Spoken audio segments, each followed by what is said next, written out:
emprestar dinheiro que não fosse juros. Pois muito bem. Esse Jesus histórico aqui, que os cruzados pretendiam descobrir, os cruzados lidaram com um sem número de manuscritos. Só para você ter ideia, no século II depois de Cristo, existiam cerca de 4.000 evangelhos sobre Jesus. Destes, apenas 4 foram oficialmente aceitos pela Igreja Católica 2 séculos depois. O resto... Então a história sobre Jesus é muito maior do que aquela que nós conhecemos contada nos evangelhos. Quando o catolicismo traduziu para o latim a vida de Jesus, sim, o catolicismo greco-romano terminou trazendo moldes de outras situações. Copiou da antiga religião celta a Santíssima Trindade. O catolicismo trouxe de diversas outras religiões mais antigas modelos de compreensão dos mitos e introduziu na montagem da história sobre Jesus. Por mais estrago que tenha causado, afirmam os mentores, ainda assim isso não desfigurou a vida de Jesus e seu principal intento. Mas devido ao monopólio que a igreja que surgiu a partir do legado de Jesus terminou por criar no mundo ocidental, tanto é que Jesus é desconhecido no Oriente, em algumas partes do Oriente, China principalmente, por aí vai.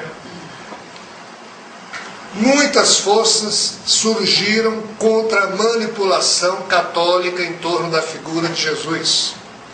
E se esta primeira pecou por excesso, a segunda, ou seja, o conjunto dessas forças contra o catolicismo, também pecou demais em excesso, em cima de inverdades.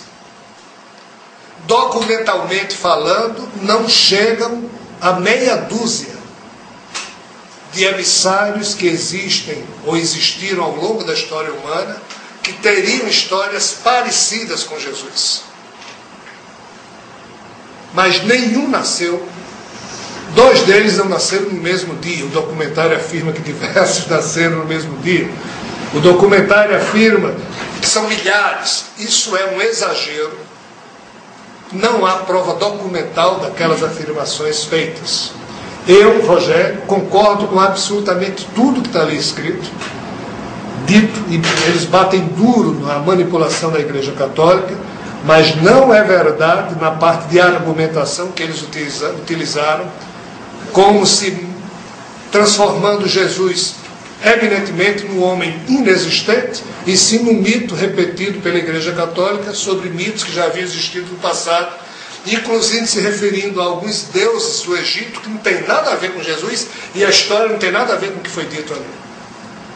Então, se a igreja peca por certas inverdades, aquele documentário, na sua primeira parte, peca mais profundo ainda, porque tenta confrontar uma manipulação com outro tipo de manipulação. Está errado. O produtor daquele documentário, ele fez um documentário que eu, como ser humano, gostaria de fazer. Mas na hora em que ele vai argumentar o porquê de bater, é diferente bater no catolicismo e bater em Jesus. Você pode criticar o catolicismo, você pode criticar o espiritismo, o protestantismo, mas dizer que Jesus não existiu, que Jesus... Ou seja, aí não tem nada a ver. E eles fazem isso. Perde sentido. Oi? Perde sentido. Perde sentido e torna-se mais uma daquelas revoluções da humanidade que, com a desculpa de destruir um monstro, termina criando 500 novos. Eu discordo de Javé por isso. Porque sem ética a gente não pode destruir nem criar nada.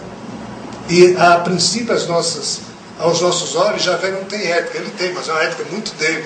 Aos nossos olhos não tem.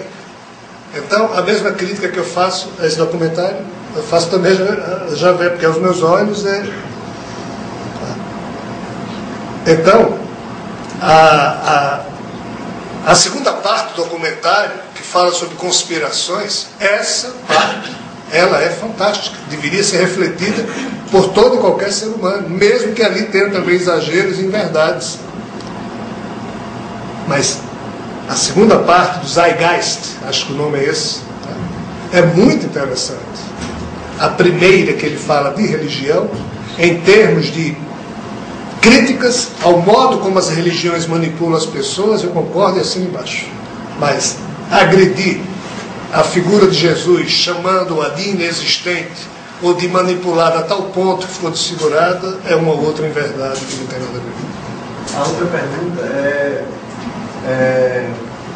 se todos esses anúncios que foram feitos sobre possíveis datas para a vinda de Abel, de Jesus, ou dos dois, ou de um, se tudo isso não parece com aquela parte do Apocalipse em que Jesus fala, acho que é no Apocalipse, que Jesus fala que muitos dirão, lá vem o Cristo, ali, mas enfim, que dirão, Cristo está ali, o Cristo está lá, mas não acreditem que a volta será como um relâmpago, vai tocando a outra, pega todo mundo de surpresa. Se esses anúncios todos, eles não representam essa parte no Apocalipse. Não. O que Jesus se refere é algo como se fosse posterior à sua chegada. Jesus em nenhum momento critica aqueles que vão anunciar a sua chegada. O que ele diz é que nós devemos ter cuidado com aqueles que dizem que ele já chegou e que está ali. Observe bem que é uma diferença sutil. Tá certo? Porque desde o século XVII existe uma outra figura que encarna e diz que Jesus é ele encarnado. Há uma diferença sutil. Tá certo. Tá certo? Os três caras mais chatos que eu conheço com pergunta, os três levantaram o dedo. Isso quer dizer que eu estou mal. Mas eu não vou fazer pergunta. Não, mas não é você, não, eu estou falando ali. Mas agora é minha vez. Aí tem os três aí agora. Então, com todo o respeito, né, que eu tenho pela sua pessoa. Não tenho, não, porque nem. E com todos vocês. Meu nome é Giane, eu frequento já esse grupo de amigos há acho que 10 anos. Cuidado com a sua idade, para você não revelar a sua idade. Isso aí não tem problema. E, Rogério, assim, respeito muito a sua postura. Pode pular essa parte. Que você falou. Não, eu quero fazer um comparativo na questão da forma que você está se impondo em relação ao que estão te pedindo e você se posicionando. Porque realmente é o que eu sempre aprendi com você e que você sempre falou, que nós temos que ter uma conduta amorosa, ética, né? Então eu percebo que há esse conflito dentro de você, mas também percebo que o grupo precisa seguir. Ou se não, porque da mesma forma que tem eu que estou há 10 anos, que comecei lá quando o pai Teodoro vinha, batia na mesa, era muito gostoso aqueles momentos, quando tinha incorporação, tudo. Só que foi tudo evoluindo, foi tudo passando por momentos, né, de transformação e de crescimento, eu acredito.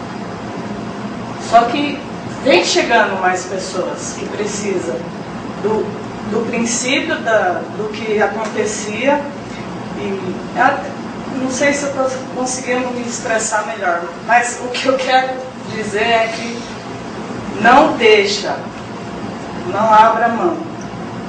Diz que você constrói dentro de nós. Gi, faz 10 anos que eu me preparo para ir embora todo dia. Parece que o demônio não quer que eu vá para o inferno. Sim, tudo bem. No purgatório, meu quartinho está tá ocupado, aqui, no céu não deixa eu entrar, então enquanto eu estiver por aqui eu vou encher o saco. porque, sinceramente, não é uma questão de curiosidade, ou pelo menos eu falo por mim, é uma questão que, a gente se sente órfão, simplesmente. É algo que nos motiva, entendeu? Então não abra mão, porque eu acredito que nós somos um grupo de amigos verdadeiro, entendeu? Para mim, é a minha família. Então, respeito com todo o coração a sua postura, a sua posição.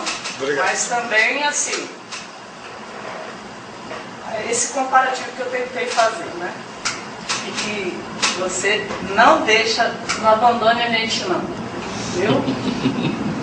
Só abandona quando você for para lá, ó. Quando você abandonar esse corpício aí a gente arruma alguém para ficar. Ele não falou que até do ano 2070 estaria dentro do fosse comum? Olha, eu prefiro mil vezes desencarnar com fama de pilantra do que de santo, viu? Não, mas Você sabe o que é que